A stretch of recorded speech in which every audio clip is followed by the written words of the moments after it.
Friends, welcome to best cooking. இன்றைக்கி நம்ம சிம்பிளாக வீட்டிலையே ஓரியோ பிஸ்கட் வச்சு கேக் செய்ய போகிறோம். வாங்க இது எப்படி செய்யலாங்கிறதும் பார்க்கலாம். இன்றைக்கி நம்ம ஓரியோ பிஸ்கட் வச்சு ஒரு கேக்கு தான் செய்ய போகிறோம். நான் ஒரு பெரிய பாக்கெட் ஒன்று எடுத்துருக்கேங்க. இது ஓப்பன் பண்ணிடலாம். ஓப்பன் பண்ணிவிட்டு இந்த பிஸ்கட் என்ன பண்ணுறீங்கன்னா, இதில் உள்ள க்ரீமை மட்டும் தனியாக எடுத்துடுங்க. க்ரீமை எடுத்து நம்ம ஒரு பவுலில் போட்டுடலாம். பிஸ்கட் மட்டும் எடுத்து ஒரு பவுலில் போட்டுருங்க. நம்ம பிஸ்கட் தனியாகவும் அது க்ரீம் தனியாகவும் எடுத்து வச்சுட்டோங்க. இப்போ இந்த பிஸ்கட்டை வந்து ரெண்டாக உடைச்சி நம்ம ஒரு மிக்ஸி ஜாரில் போட்டு இதை வந்து பவுட்ரு ஆக்கிருங்க. பாருங்கள், இப்போ நம்ம நல்லா பவுட்ரு ஆக்கிட்டோம். இப்போ இதை வந்து நம்ம ஒரு பவுலில் கொட்டிடலாம். இப்போ நம்ம வந்து பவுடர் ஃபுல்லாக சேர்த்த பிறகு நம்ம என்ன பண்ண போகிறோம்னா, இதில் வந்து ஒரு அரை ஸ்பூன் அளவுக்கு இதில் வந்து பேக்கிங் சோடா வந்து ஆட் பண்ணிக்கோங்க. ஆட் பண்ணிவிட்டு இதை நல்லா மிக்ஸ் பண்ணிடலாம். இப்போ மிக்ஸ் பண்ணிவிட்டு நம்ம வந்து பால் எடுத்து வச்சுருக்கேன். நான் 1 டம்ளர் அளவுக்கு பால் எடுத்துருக்கேங்க. இது ஃபுல்லாகவே ஊற்றிடாதீங்க. இது கொஞ்சம் கொஞ்சமாக நம்ம வந்து சேர்த்து தான் இதை வந்து நல்லா மிக்ஸ் பண்ண போகிறோம்.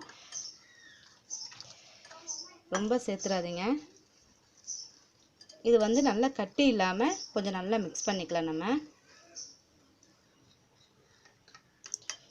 பாருங்கள், நம்ம ஒரு 5 நிமிஷம் மட்டும் நல்லா வந்து இந்த மாதிரி நல்லா மிக்ஸ் பண்ணிக்கோங்க. இப்போ இந்த அளவுக்கு உங்களுக்கு திக்னஸ் இருந்தால் போதும். இப்போ நம்ம வீட்டில் இருக்கக்கூடிய ஏதாவது ஒரு டிஃபன் பாக்ஸோ இல்லை ஏதாவது பவுலோ எது இருக்கோ அதை எடுத்துக்கோங்க. இதில் வந்து கொஞ்சம் போல் எண்ணெயை வந்து ஃபுல்லாகவே அப்ளை பண்ணிக்கலாம். அப்படியே சைட்லேயும் அப்ளை பண்ணிடுங்க. ஏன்னா அப்போ தான் நமக்கு கேக் வந்து ஒட்டாமல் வரும். அதுக்கப்புறம் வந்து நீங்கள் என்ன பண்ணுறீங்கன்னா, கொஞ்சம் போல் மைதா மாவு எடுத்து இது மேலே வந்து பட்டர் ஷீட் இருந்தால் போட்டுக்கோங்க. அப்படி இல்லாட்டினா மைதா மாவு எடுத்து லைட்டாக இது மாதிரி தூவிக்குங்க. இப்போ டிஃபன் பாக்ஸில் நம்ம வந்து மைதா மாவுலாம் வந்து தூவிட்டோம். இப்போ நம்ம இதை வந்து ஊற்றிடுங்க. பாருங்கள், ஃபுல்லாக நம்ம ஊற்றின பிறகு இதை என்ன பண்ணுறீங்கன்னா, லைட்டாக வந்து இப்படி தட்டுங்க. ஏன்னா இதில் வந்து ஏர் பபிள்ஸ் வந்து நமக்கு இருக்கக்கூடாது. அதனால் லைட்டாக இப்படி கொஞ்சம் தட்டினீங்கன்னா நமக்கு எல்லாமே நல்லா செட் ஆயிரும். அடுப்பை ஆன் பண்ணி ஒரு குக்கர் வச்சுக்கோங்க. இல்லாட்டினா ஒரு பேன் கடாய் ஏதாவது ஒன்று வச்சுக்கோங்க. இது வந்து என்ன பண்ணுறீங்கன்னா, 10 நிமிஷம் வந்து கொஞ்சம் சிம்லேயே நல்லா ஹீட் பண்ணிக்கணும். ஹீட் பண்ண பிறகு இதில் வந்து ஒரு ஸ்டாண்ட் ஒன்று வச்சுக்கோங்க. இதில் நம்ம வந்து கேக்கை வந்து வச்சிடலாம். இதை வச்சுட்டு ஃபுல்லாக கவர் ஆகிற மாதிரி நீங்கள் ஃபுல்லாக மூடி போட்டு மூடுங்க. வெளியில் வந்து எந்த ஒரு கேப்பும் இருக்கக்கூடாது. இதில் சின்ன ஹோல் இருந்தால் கூட நான் என்ன பண்ணுறேன், கொஞ்சம் போல் பேப்பரை சுருட்டி அதை அடைச்சிட்டேங்க. இது ஒரு 15 நிமிஷத்துலேருந்து 20 நிமிஷம் வரைக்கும் இது நம்ம வச்சுருக்கலாம். இப்போ நமக்கு கேக் வந்து ரெடி ஆகிறதுக்குள்ளே நம்ம க்ரீமை ரெடி பண்ணிக்கலாம். நம்ம கேக்கு அந்த பிஸ்கட் உள்ள க்ரீம்லாம் எடுத்து வச்சுருக்கேன் பாருங்கள். அதோட கொஞ்சம் போல் பால் சேர்த்துக்குங்க. இதில்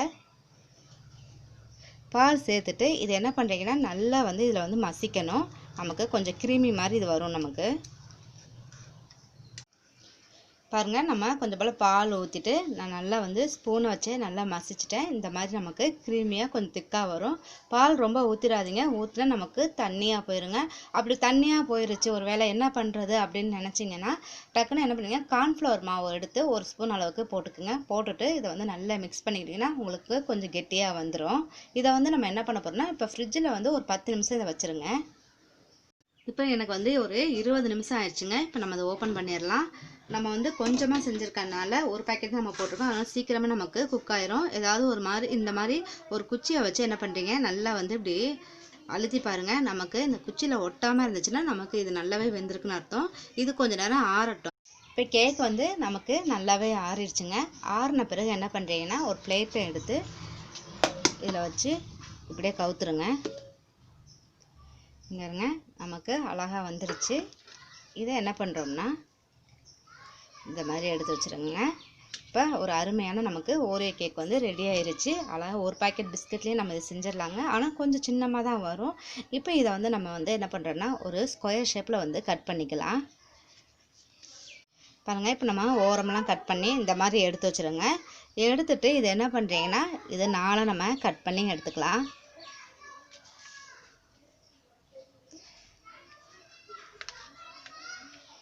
இந்த மாதிரி கட் பண்ணி எடுத்துக்கோங்க. இப்போ நம்ம இதை என்ன பண்ண போகிறோம்னா, நம்ம ஃப்ரிட்ஜில் நான் 10 நிமிஷம் வச்சுருந்தேன். க்ரீமை எடுத்துகிட்ட பாருங்கள். ஏன்னா ஃப்ரிட்ஜில் வச்சா கொஞ்சம் நமக்கு இந்த மாதிரி கெட்டியாக இருக்கும். இப்போ இந்த க்ரீம் கொஞ்சமாக எடுத்து நம்ம வந்து இது மேலே வச்சு அப்ளை பண்ணிடுங்க.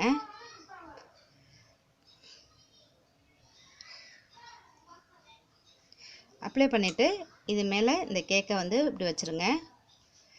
திருப்பி கொஞ்சம் போல் க்ரீம் எடுத்து இது மேலே அப்ளை பண்ணிடலாம். அதே மாதிரி இந்த கேக்கும் நம்ம அந்த மாதிரி பண்ணிடலாங்க.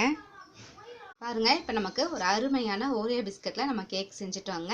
இது மேலே நீங்கள் என்ன பண்ணுறீங்கன்னா, பிஸ்கட்டை வந்து கொஞ்சம் போல் உடச்சி இது மேலே தூவினா கூட ரொம்ப நல்லா இருக்குங்க. நான் வந்து கொஞ்சம் போல் ஜாம், ஃப்ரூட் மிக்ஸ் ஜாம் இருக்குது பார்த்தீங்களா, அதை எடுத்து கொஞ்சமாக டெக்கரேஷனுக்காக வச்சுருக்கேங்க. கண்டிப்பாக இது மாதிரி ட்ரை பண்ணி பாருங்கள். உங்களுக்கு பிடிச்சிருந்தா லைக் பண்ணுங்கள், ஷேர் பண்ணுங்கள், மறக்காமல் சப்ஸ்கிரைப் பண்ணுங்கள். Thank you viewers.